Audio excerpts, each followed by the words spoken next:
사사기 20장 말씀을 여러분과 함께 나누도록 하겠습니다. 계속적으로 사사기를 여러분 보게 되는데요, 1장부터 3장까지는 사사시대의 계관에 대해서 이야기하고 있습니다. 사사기는요 21장으로 되어 있습니다. 어렵지 않습니다. 3장까지 사사시대의 계관에 대해서 말을 하고 있고, 3장 7절부터 16장까지는 우리가 잘 알고 있는 사사들에 대해서 쭉 말하고 있습니다. 그런데 여러분이 알아야 될 것은 사사기의 주인공은 사사들이 아닙니다. 사사기의 주인공은 사사들과 함께 하시는 하나님이 주제입니다. 자, 지금 마지막 부분을 여러분과 함께 나누고 있습니다. 17장부터 21장까지 요 내용은요, 사사시대의 내용을 종합적으로 집대성한 내용이 17장부터 21장까지의 내용입니다. 사사기에 부록처럼 딸린 17장부터 21장은요, 사사시대에 있었던 사건 중에서 그 시대의 정신과 영적 상태를 상징적으로 나타내 보여주는 대표적인 사건들로 구성되어져 있습니다. 자, 17장은요 미가의 우상 숭배에 대해서 말하고 있습니다. 에브라임 산지에 사는 미가 가정의 종교적인 타락에 대해서 17장에는 말씀하고 있습니다. 미가가요 어머니의 돈을 훔쳤어요. 어머니가 저주를 하는 거예요. 이 저주를 미가가 들었습니다. 그런데 그 저주가 너무 무서워서 어머니 제가 훔쳤어요 라고 말을 하니까 어머니가 화들짝 놀랐습니다. 왜냐하면 그 저주가 미가의 머리 위로 바로 미치게 되기 때문입니다. 그리고서 어머니는 그 미가에게 다시 받은 그 돈으로 우상을 만들어서 자기 집에 우상을 섬기는 집안을 만들었습니다. 미가도 어머니를 따라서 개인적인 우상을 세웠습니다. 18장은요 단 지파의 우상 숭배에 대해서 말씀하고 있습니다. 그때 이스라엘에 왕이 없으므로 사람마다 어떻게 자기 소견에 옳은 대로 행하는가를 보여주는 내용이 18장의 단 지파의 우상 숭배의 내용입니다. 19장부터 21장까지는 에브라임 산지에 살고 있던 한 레위인이 유대 베들레헴까지 가서 첩을 취한 사건과 그 사건이 가져다주는 엄청난 파장, 그 파장을 이야기하고 있는 것입니다. 이 내용들은 그 당시에 왕이신 하나님을 거부했던 이스라엘 사람들의 어처구니 없는 소행들을 적나라하게 드러내어서 기록한 것입니다. 그렇게 함으로써 하나님께서는 오늘날에도 하나님 없이 하나님을 내 인생의 주인으로 모시고 살아가고 있지 아니하는 우리들을 책망하시며 우리들이 그분 앞에 순종하는 삶을 살아가도록 깨우쳐 주고 있는 것입니다. 여러분 기억하십시오. 17장부터 21장까지의 내용, 이제 다음 주는 다 끝나는 내용입니다. 정리하고 끝나는 내용인데, 이 내용은요 미가의 집도 몰락하고 레위 제사장도 몰락하고 단 지파도 몰락하고 기브온 족속도 몰락하고 베냐민 지파 모두가 몰락한다는 교훈을 우리에게 던져주고 있습니다. 그러니까 한 사람의 타락은요 개인의 문제만은 아닙니다. 그 한 사람으로 말미암아 엄청난 영적 부정적 나비 효과가 있음을 알아야만 합니다. 나 한 사람이요 신앙생활을 제대로 하지 않는 것이, 나 한 사람이 망하는 것이 대수롭지 않는 일이 아닙니다.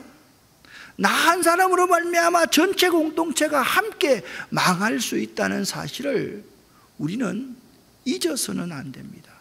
나비 효과입니다.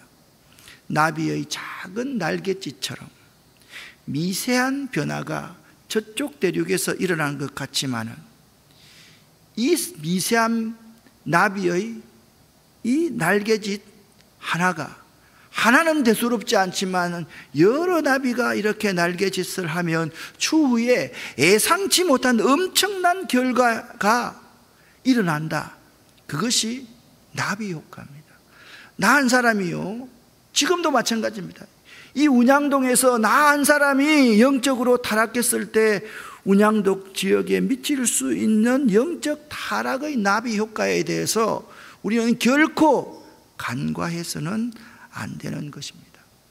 시간이 오래 좀 지났기 때문에 레위 사람이 첩을 취했습니다.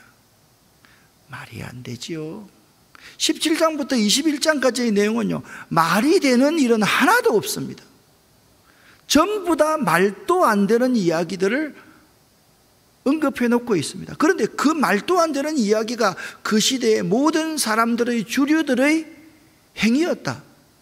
그것을 고발하고 있는 것입니다. 그런데 이 베냐민 사람, 특별히 기브아 족속들은요, 동성애주의자였습니다. 그러니까 레위인이 첩이 바람을 피우고 자기 집으로 도망을 가버렸습니다. 이 레위인이 그 사람을 사랑한 거로 다시 가서 데리고 오다가 동성애자를 만나가지고 어쩔 수 없이 그 동성애자들에게 자기의 첩을 내어주고 그 첩이 동성애자들에게 엄청난 고난을 당하고 죽어버린 것입니다. 정말 막장 드라마도 이런 드라마가 없습니다.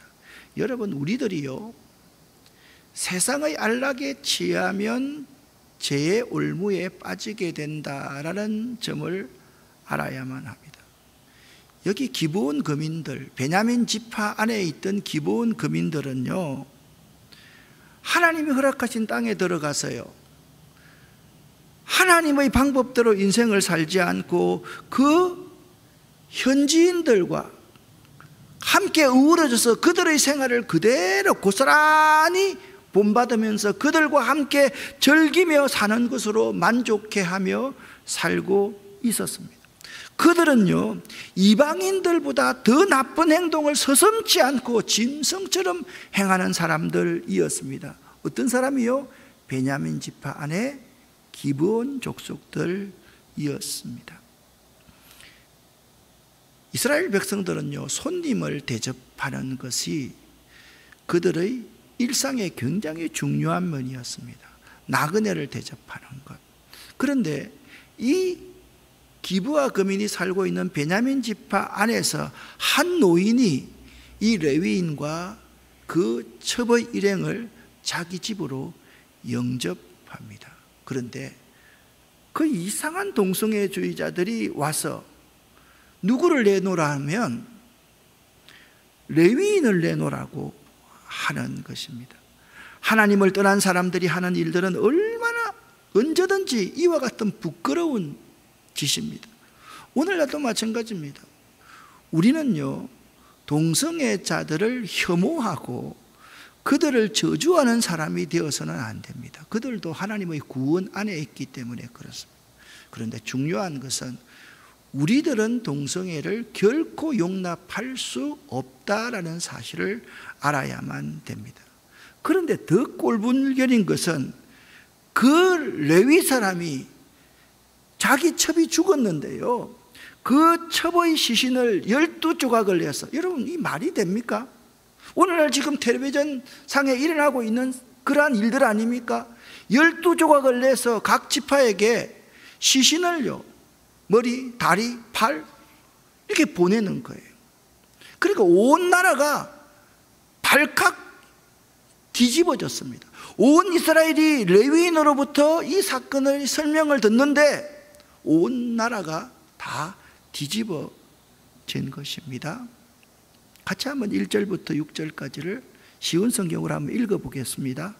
모든 이스라엘 사람이 단에서부터 브엘세바에 이르는 곳까지 또 길르앗 땅에서부터 나와 미스바 성에서 여호와 앞에 섰습니다. 이스라엘 모든 지파의 지도자들도 하나님의 백성이 다 모인 회의에 왔습니다. 칼을 든 군인도 40만 명이 있었습니다. 베냐민 백성은 이스라엘 사람들이 미스바로 올라갔다는 이야기를 들었습니다. 자, 여기서까지 여러분 잘 보세요. 지금 베냐민 지파 안에 기브아 족속들이 형편없는 짓을 행했습니다. 여기 나머지 11지파가 다 모였다라는 것입니다. 3절 중반절부터 함께 읽습니다. 이스라엘 백성들이 레위 사람에게 말했습니다. 이 몹쓸 일이 어떻게 일어났는지 말해 주시오. 그러자 죽임을 당한 여자의 남편인 레위 사람이 말했습니다. 나와 나의 첩이 하룻밤을 묵기 위해 베냐민 땅 기브아로 갔습니다. 그날 밤 기브아 사람들이 나에게로 몰려왔습니다. 그들은 내가 묵고 있는 집을 에워싸고 나를 죽이려 해서, 이거는 나를 욕보이려 했습니다. 그 말입니다. 그들은 나의 첩을 욕보이고 밤새도록 괴롭혔습니다. 그 때문에 내 첩이 죽고 말았습니다. 그래서 내 첩의 시체를 가져다가 여러 부분으로 쪼개어 이스라엘의 12지파에게 보냈습니다.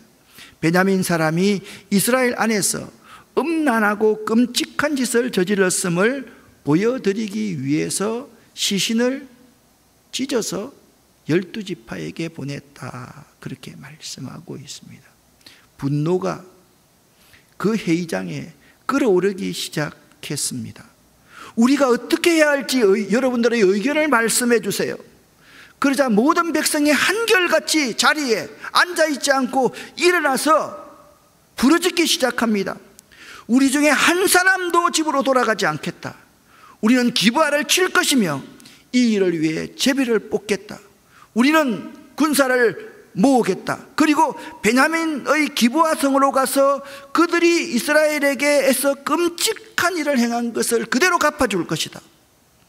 이스라엘의 모든 사람들이 한 마음으로 함께 뭉쳐서 기브아를 치기로 했습니다. 자, 지금 이것은요, 처음부터 기브아만 치기로 했지 베냐민 지파 전체와 전쟁하려고 할 의도는 없었던 것입니다. 의견의 일치를 보았습니다. 그런데 여러분, 하나님이 가장 싫어하는 것이 무엇입니까? 전쟁을 위해서, 응징을 위해서 하나됨은 선한 의도의 하나됨이 아니지 않습니까? 감정적인 분노를요 한 군데로 표출하는 저기의 하나됨은 참 염려와 걱정스러운 일이기 때문이었습니다. 그런데 문제는 여기서 끝나는 것이 아니었습니다. 베냐민 지파가 자기 지파 안에 기브아의 거민들, 동성애자들이 이런 나쁜 짓을 했으면 스스로의 자정 능력을 가지고 그것을 잘라내고 그들을 응징했어야 마땅한 하나님의 백성임에도 불구하고 베냐민 지파가 기브아 거민들의 편을 들고 옹호하고 나선 것입니다. 그 이유가 무엇입니까? 우리 지역 안에 있다는 거예요. 우리 편이라는 거예요. 그렇게 옹호하고 나섰다라는 사실입니다. 이것이 더 큰 문제가 되었습니다. 이스라엘 지파들은요, 베냐민의 모든 집안에 사람을 보내어서 당신들 가운데 어떻게 이렇게 나쁜 짓을 하는 사람을 용납할 수 있어? 기브온 거민들, 그 나쁜 짓 한 사람들을 우리에게 넘겨주시오. 그들을 우리가 처단해야 되겠소. 그러나 13절 하반절입니다. 베냐민 사람들은 자기들의 형제인 이스라엘 백성의 말을 들으려 하지 않았습니다. 기브아의 백성들은요, 알고 보면 이스라엘 백성들이 아니었습니다. 이스라엘 백성과 혼혈로 살아가는 그러한 사람이었습니다. 악한 사람이었습니다. 그런데 그 형제의 말을 듣지 않고 기브아 백성의 편을 베냐민 지파가 들고 있는 것입니다. 더구나 14절 말씀을 보니까 베냐민 사람들은 각 성에서 나와 이스라엘 사람들과 싸우기 위해서 기브아에 집결하기 시작했습니다. 그날에 베냐민 사람들은 칼을 잘 쓰는 군인들만 26,000명이나 모였습니다.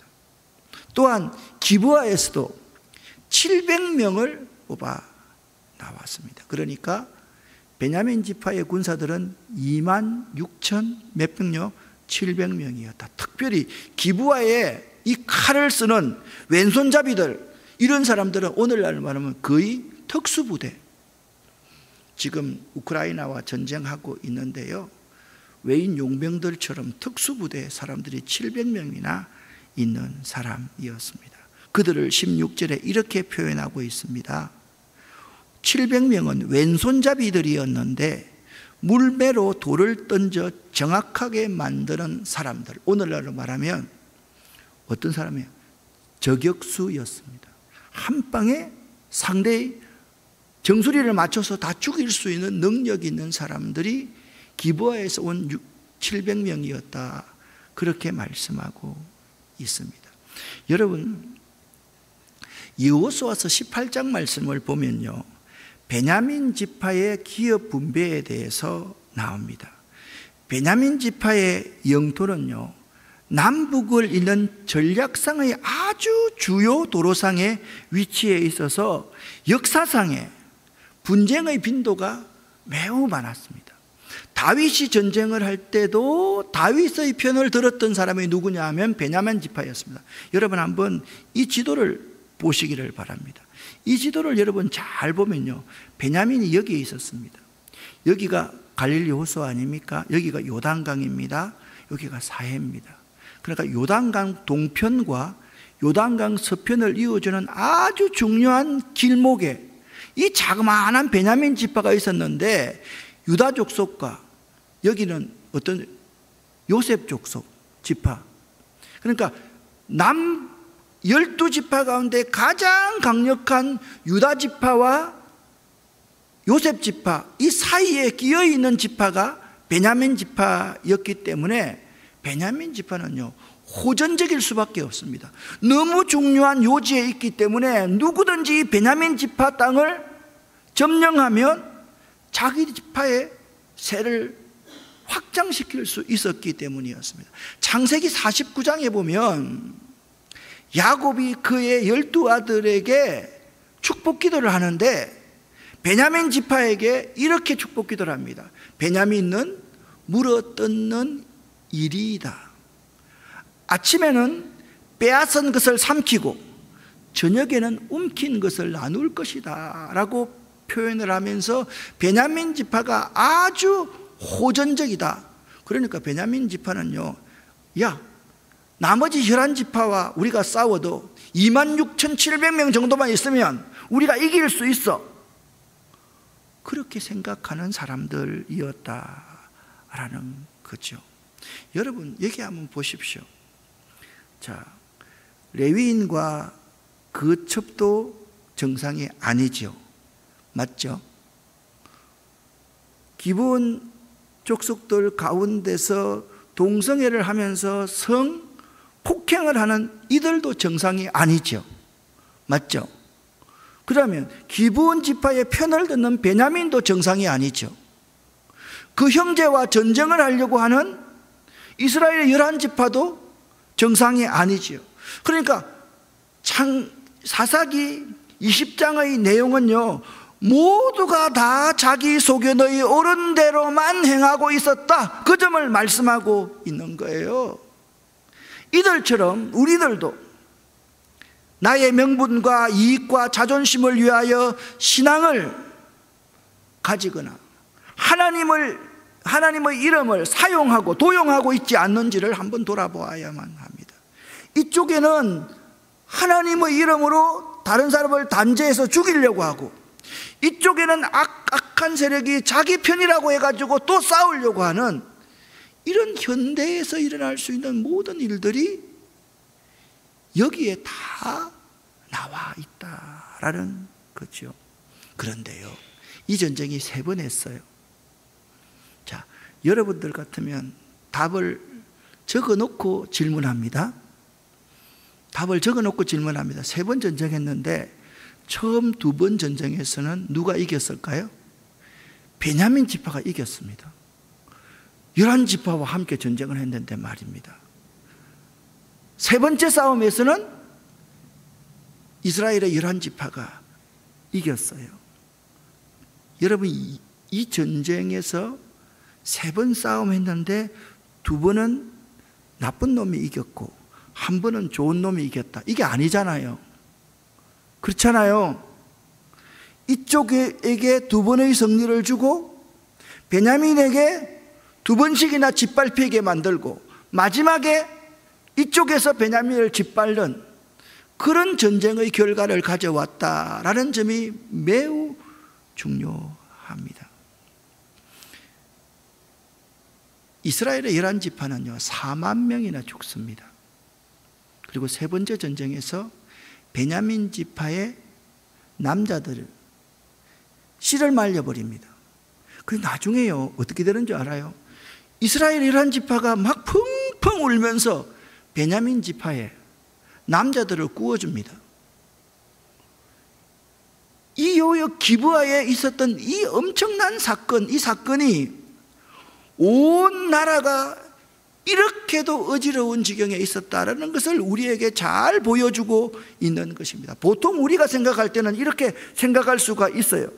기브아에 베냐민이 잘못했고 또 하나님이 이스라엘 연합군의 기도에 응답하셨으니 후자가 단번에 그냥 썰어버리는 것이 당연할 것 같지 않습니까, 여러분? 그렇지 않습니까? 여러분 같으면 그렇게 지면 하나님 억울합니다. 왜 저런 나쁜 놈을 응징하지 않고 우리가 4만 명이나 우리를 죽입니까? 라고 말할 텐데 알고 보면 이런 것과 똑같습니다. 자, 손가락 10개 손가락이 있습니다. 2 손가락은 나쁜 놈들, 죽일 놈들 말이야. 근데 2 손가락은 하나님을 향합니다. 그것도 엄지손가락이 말입니다. 그래 나머지 6개는 누구를 향합니까? 자기를 향하고 있다는 사실을 모르고 있는 거예요. 우리는 모두 그렇게 살아간다는 거예요.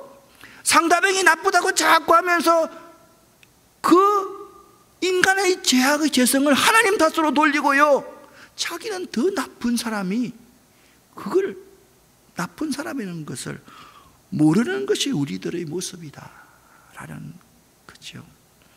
그러나 하나님께서는요 2번 패하고 1번 이기게 하신다라는 것은 동족 간의 피비린내 나는 싸움을 좋아하지 않으심을 서로 간의 3번의 전쟁을 통해서 우리에게 잘 보여주고 있습니다. 하나님은 화평의 하나님이십니다. 할렐루야. 하나님은 화평의 하나님이십니다. 하나님 보시기엔요 양편이 다 잘못하고 있었던 것입니다.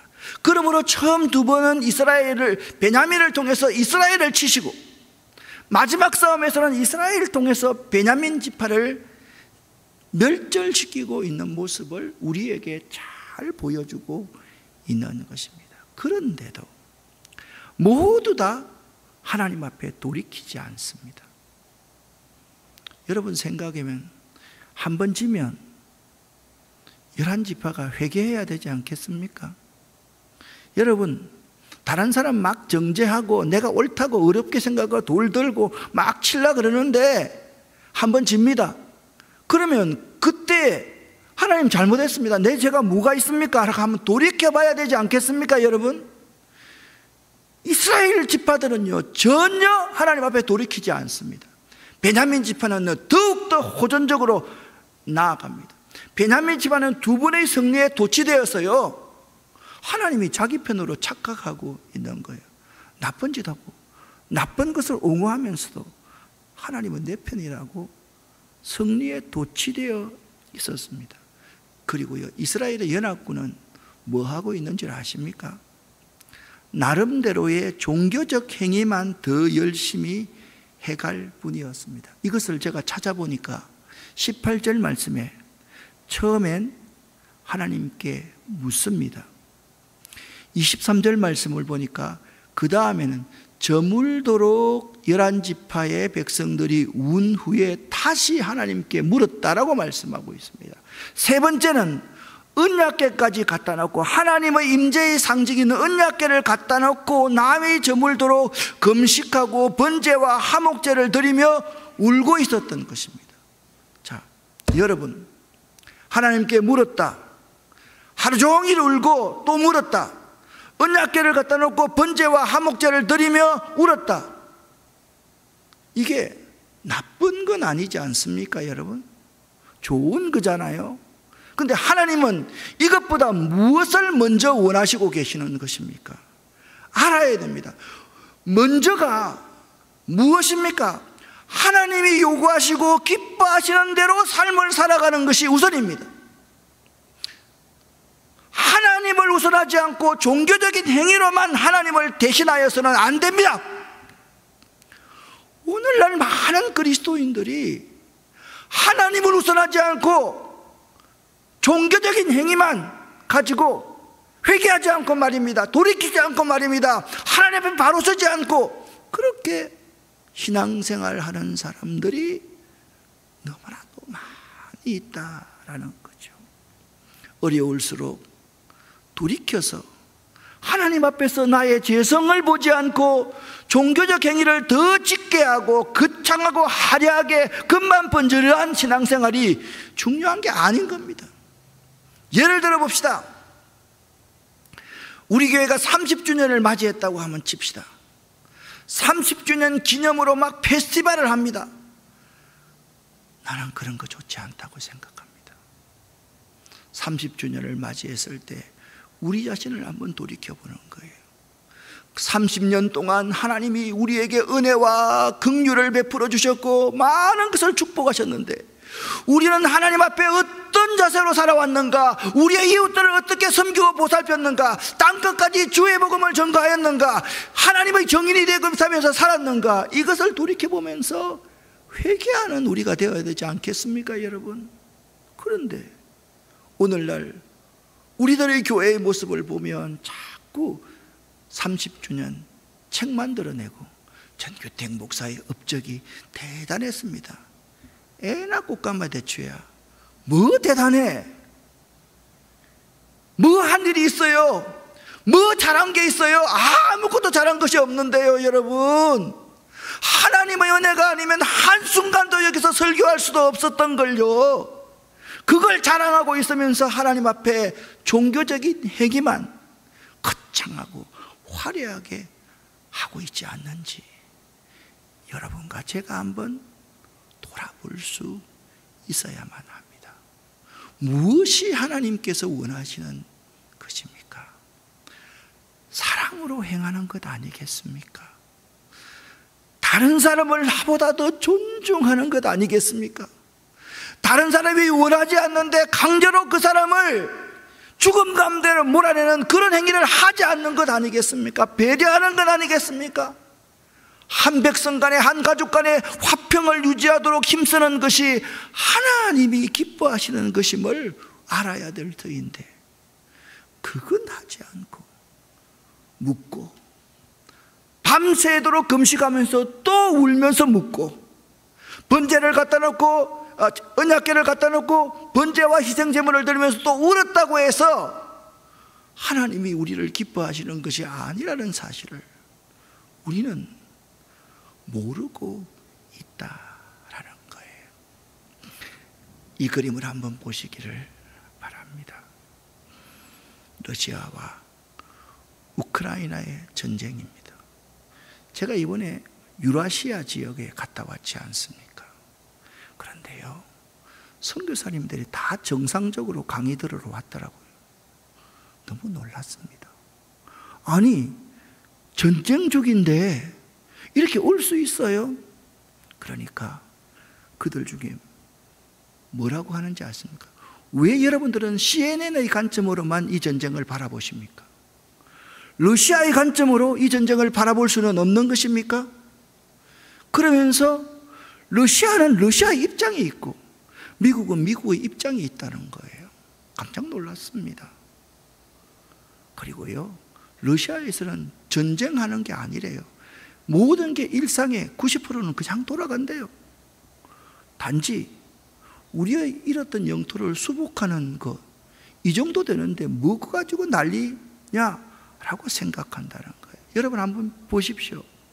이 러시아와 우크라이나의 전쟁이 누가 이긴다 한들 성자가 있습니까?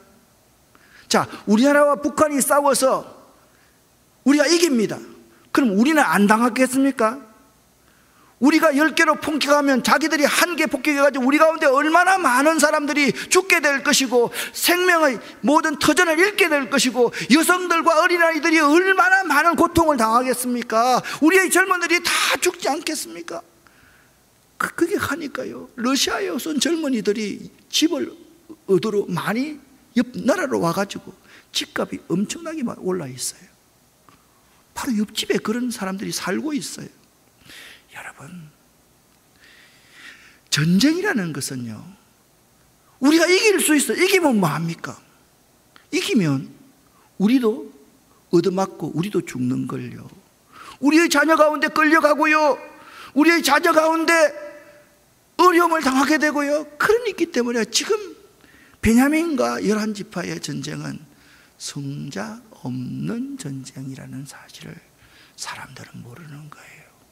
그래서요, 강경한 사람들에서 자꾸 끌려가는 거예요. 처음부터 이 전쟁은 패자만을 남길 전쟁이었습니다. 하나님께서는 이 내전으로서 양편 모두를 징계하고 계신 것입니다. 베냐민 지파만이 아니라 하나님을 떠난 이 온 이스라엘이 문제였기 때문에 또한 레위인의 타락은 온 이스라엘의 여호와 신앙에 대한 타락을 보여주고 있기 때문에 기본에 있는 불량배들의 행동에 그건요 이미 어디에서 났습니까? 소돔과 고모라에서도 똑같은 사건이 일어났지 않습니까? 여러분, 또 한 가지, 베냐민 지파는요 기본이 자기들에게 속하고 있다는 이유만으로 싸고 돕니다. 우리나라 상황과 참 비슷하지 않습니까? 오늘날 한국 교회를 보는 느낌이 듭니다. 또한 오늘 본문을 읽으면서 내게 깊이 은혜가 되는 것은 하나님의 인도하심을 받는 원리에 대해서 오늘 본문은 소중한 교훈을 줍니다. 기본적인 입장을 딱 정해놓는 거예요. 하나님, 기본 거민들 나쁜 짓 했으니까 나쁜 놈이잖아요. 죽여야 되잖아요. 하나님, 내가 이렇게 기도합니다. 내 기도를 들어주시옵소서. 그렇게 결정해놓고 기도하는 것이 아니라 처음부터 하나님의 뜻을 구하고 순종하는 것이 하나님의 백성의 마땅한 자세라는 겁니다. 여러분, 기도할 때 정해놓고 기도하지 마세요. 나는 어렵고 저 사람은 나쁘다, 그렇게 기도하지 마세요. 그렇게 기도하는 것이 하나님의 뜻을 구하는 것이 아닙니다. 다 열어놓고 하나님 앞에서 적나라한 나의 모습을 볼 수 있게 해달라고 기도해야 됩니다. 내가 편한 대로 결정하고 행동하다가 어려워지면 엎드리는 경우가 우리가 얼마나 많이 있습니까? 사랑하는 성도 여러분, 오늘 이 그림을 자세하게 한번 뜯어보시기를 바랍니다. 제일 왼편에 레위인이 첩을 얻었습니다. 그 다음 오른쪽으로의 그림입니다. 그 첩이 기브아의 불량배들에게 당해서 죽음을 당했습니다. 그 다음 그림입니다. 레위인이 그 첩의 시신을 찢어서 12지파에게 보냅니다.